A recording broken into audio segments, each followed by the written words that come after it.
Hello, my dear friends. Welcome to NPS Victory. Once again, we came back with one more PYQ from the chapter Vector and 3D. Okay. So again, ये chapter जो है बहुत ज़्यादा important है. ठीक है. और एक क्वेश्चन हम लोग जो अभी PYQ डिस्कस करने जा रहे हैं CET का, ये सच में बहुत इंटरेस्टिंग और बहुत अच्छा क्वेश्चन है। तो मैं चाहूँगा कि आप एक बार इसको प्लीज़ ट्राई करें, 5 मिनट्स टाइम लो, है ना, और ट्राई करो। 5 मिनट में क्वेश्चन बन गया तो बल्ले बल्ले, नहीं बना तो फिर सॉल्यूशन देख लेना, ठीक है। क्योंकि 5 मिनट में क्लिक हो जाना चाहिए, अगर क्लिक हुआ तो, नहीं तो नहीं होगा। ओके, चलो फिर स्टार्ट करते हैं। तो सबसे पहले क्वेश्चन में क्या गिवन है उसको अच्छे से पढ़ते हैं और समझते हैं। क्वेश्चन में गिवन है the mirror image of the point.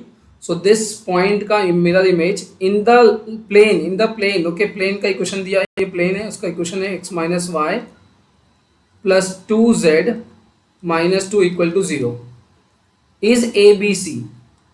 Okay, तो इसको मान लो लेट पॉइंट क्यू है जो हमारा मिरर इमेज रिप्रेजेंट करता है, that is a b c. Then the value of a plus b plus c की वैल्यू पूछा है, ठीक है। तो क्या कर सकते हो आप इसमें, देखो आपको मैं यहाँ पे एक बार हिंट देता हूँ, चाहिए तो आप फिर वीडियो पॉज करके एक बार ट्राई करना। मैं आपको हिंट देता हूँ, आप क्या करना पड़ेगा, आपको ये पॉइंट एम फाइंड आउट करना पड़ेगा, और ये पॉइंट एम फाइंड आउट करने के बाद आपको इसमें पुट कर देना है। लेकिन ये पॉइंट एम फाइंड आउट कैसे करेंगे sir, that is the task, very easy. आप इस लाइन पी क्यू का इक्वेशन फाइंड आउट करो। लाइन पी क्यू का इक्वेशन फाइंड आउट कर सकते हैं क्या, कर सकते हैं, वो सोचना आप कैसे, ठीक है, मैं बताऊंगा नहीं, अभी सॉल्यूशन में बताऊंगा। फिर आप क्या कर सकते हो, आप उस उससे आप इस पॉइंट को फाइंड आउट कर सकते हो पैरामीट्रिक फॉर्म यूज करके। पैरामीट्रिक याद है ना, तो वो यूज करके आप यहाँ पे वो पॉइंट मिलेगा लेमडा के टर्म्स में, वो इसमें पुट करोगे तो आपको लेमडा की वैल्यू मिलेगी। वापस लेमडा को इस पॉइंट में पुट करोगे तो आपको एम का वैल्यू मिल जाएगा, ठीक है। तो एम मिल जाएगा तो this is what, this is mid point of P and Q, तो आपको ए बी सी की वैल्यू मिलेगी। तो चलो जो भी मैंने अब तक बताया वो सब चीज़ हम लोग अभी करके देखेंगे। तो पहले हम लोग फाइंड आउट करेंगे इक्वेशन ऑफ लाइन, ठीक है। इक्वेशन ऑफ लाइन कैसे फाइंड आउट करेंगे, तो अच्छे से इस क्वेश्चन को एकदम ध्यान से देख के जाओ, क्योंकि ऐसा क्वेश्चन एग्जाम में आया तो आपको ये मेथड फॉलो करना ही पड़ेगा, अदरवाइज आपसे क्वेश्चन सॉल्व नहीं होगा। तो सबसे पहले आपको क्या फाइंड करना पड़ेगा, जो हाँ जहाँ पे भी ये मिड पॉइंट हमारा मतलब ये लाइन पी क्यू लाइन का जिससे मिरर इमेज बन रहा है, उस लाइन का आप लोगों को इक्वेशन फाइंड आउट करना है। तो कैसे फाइंड आउट करोगे, ध्यान से देखो। Equation of line find out करने के लिए क्या क्या रिक्वायरमेंट होता है, equation of line find out करने के लिए हमको एक पॉइंट चाहिए ऑन द लाइन, है ना, और पैरेलल वेक्टर चाहिए अलोंग द लाइन, ठीक है। सर पॉइंट तो है लेकिन मेरे पास पैरेलल वेक्टर नहीं है, तो पैरेलल वेक्टर कहाँ पे है, तो ऑब्जर्व करो केयरफुली, आपको अगर समझ में आए। ये प्लेन है, और प्लेन का इक्वेशन निकालने के लिए हम लोग को क्या क्या होता है, एक नॉर्मल वेक्टर होता है प्लेन के ऊपर, याद है, एन वेक्टर, और एक पॉइंट होता है ना। तो एन वेक्टर कहाँ पे होता है भाई, अगर मैंने a x plus b y plus c z plus d वाले फॉर्म में कोई भी प्लेन का इक्वेशन लिखा, तो ये जो ए बी सी जो एक्स वाई जेड का कोफिशिएंट है वो होता क्या है, वही तो होता है direction ratio of normal, right. तो जिसका direction ratio of normal will be coefficient of x y z, मतलब ए बी सी यहाँ पे जो है उसकी वैल्यू एक्चुअली कितनी है, 1 comma -1 comma 2।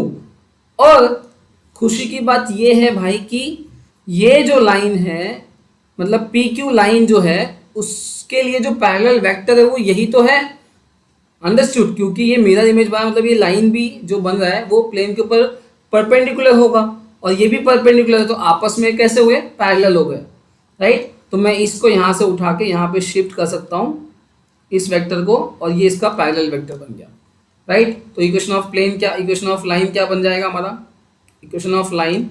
I hope you are understanding everything, है ना। कुछ नहीं समझ में आया तो आप कमेंट कर देना, फिर से बता दूंगा। बट अभी फिलहाल के लिए देखो, अपने पास पॉइंट है, ये है, तो हम लोग x minus x1 by a, y minus y1 by b, and z minus z1 by c, ये वाला फॉर्मूला हम लोग यूज़ करेंगे। तो यहाँ पे x माइनस x1 क्या है, 2 पॉइंट है ना, ये मेरा x1 y1 z1 हो गया, और ये उसका जो b वेक्टर होता है जिसका डायरेक्शन, ठीक है। तो यहाँ पे a कितना है सर, a है 1 is equal to y minus y1 sir कितना है 4, और b कितना है सर, b है -1, है ना, ये वाला b बात हो रही है नीचे, और देन z माइनस z1, तो minus of minus plus one हो जाएगा, और c कितना है सर 2। तो this is your equation of line. अब इस इक्वेशन ऑफ लाइन का यूज करके हम लोग पॉइंट m लिखेंगे। क्यों? क्योंकि पॉइंट m लाई करता है ऑन द लाइन, और पैरामेट्रिक फॉर्म यूज करके हम लोग इस पॉइंट को लिख सकते हैं सर। तो कैसे लिखेंगे? देखो, आप लोग को पता होगा कि x इज इक्वल टू, है ना, x1 plus lambda a, right है। तो y1 y is equal to y1 plus lambda b, z is equal to z1 plus lambda c। तो ये यूज करके I can write down x is equal to, जो मेरा point m लिखना है मुझे, मैं लिख देता हूँ डायरेक्ट, आप समझ जाना, है ना। यहाँ पे मेरा पॉइंट m क्या आ जाएगा, x। तो यहाँ पे ये है मेरा पॉइंट, है ना, x1 की वैल्यू कितनी हुई यहाँ पे 2, ठीक है, कंपेयर करो ना इसके साथ, ठीक है। x1 की वैल्यू 2 और a की वैल्यू कितनी है 1, तो प्लस लेमडा a मतलब 1 into lambda, okay, comma y1 कितना है सर, y1 है 4 और माइनस लेमडा, कॉमा z, तो यहाँ पे माइनस पॉइंट है ना, कंपेयर करेंगे तो z1 की वैल्यू आएगी -1 और plus 2 lambda, okay. So this is your point, this is your point which is lying on the plane, okay. मतलब ये वो पॉइंट है जो लाइन पे भी है और प्लेन पे भी है ना, intersection of plane and line. तो इसका मतलब सर क्या ये पॉइंट मैं इस प्लेन में पुट कर सकता हूँ, सब्स्टिट्यूट कर सकता हूँ? यस, क्योंकि वो सेटिस्फाई करेगा, क्योंकि वो प्लेन पे लाई करता है। तो जैसे अगर मैंने ये किया तो मुझे क्या मिलेगा, लेमडा की वैल्यू मिलेगी। तो लेट्स सी, फाइंड आउट करते हैं लेमडा की वैल्यू।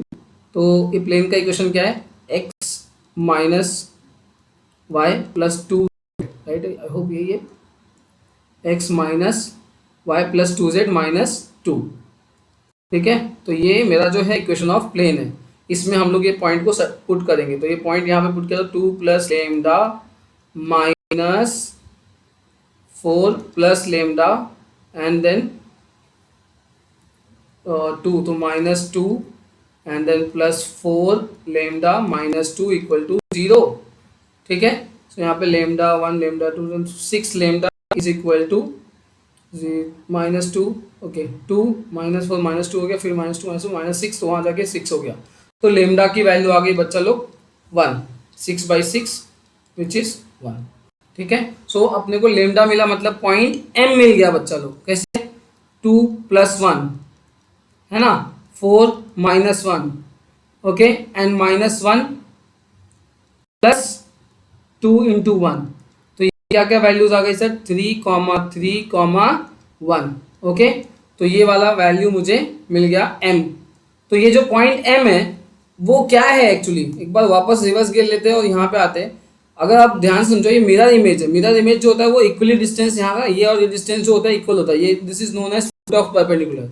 तो ये डिस्टेंस और ये डिस्टेंस अगर इक्वल है, इसका मतलब ये पॉइंट कौन सा है, यस, ये पॉइंट है मिड पॉइंट। तो मिड पॉइंट होने की वजह से I can say a plus, है ना, a plus 2 divide by 2 that will be equal to 3, है ना, ये वाला point.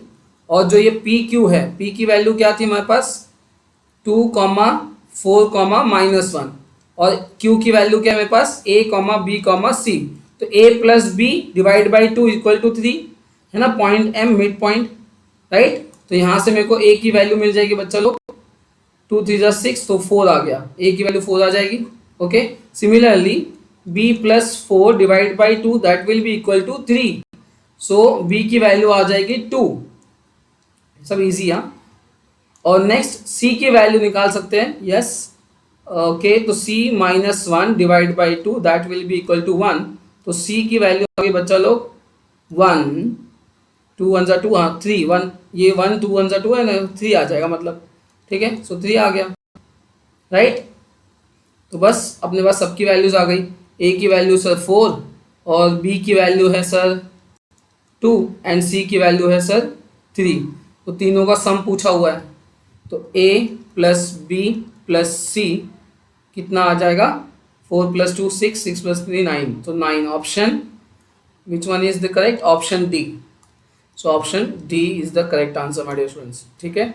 So I hope you understand this, okay. ध्यान से सुनना, स्टार्टिंग में भी मैंने बताया है ना, फिर हमने एक्सप्लेन किया है। तो I hope you understood this, you can take screenshot of this and thank you so much. If you understand, please like, share and subscribe. Bye bye.